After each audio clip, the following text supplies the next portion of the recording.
नुआ संसार तोते अभिनंदन तो चल बाटरे झर फूल चंदन तो चल बाटरे झर फूल चंदन समयर चक्का भौरी घुरे घुरे फुले कांदनालो चढ़ीबु तू फूल सवारी धीरे धीरे फुले कांदनालो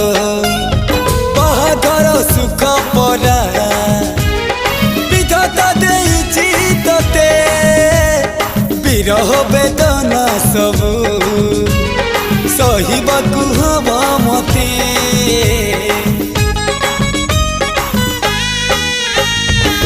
सिंथी तो रहेला सिंदूरी धारे धारे फुले कांदनालो चढ़ीबु तू फूल सवारी धीरे धीरे फुले कांदनालो।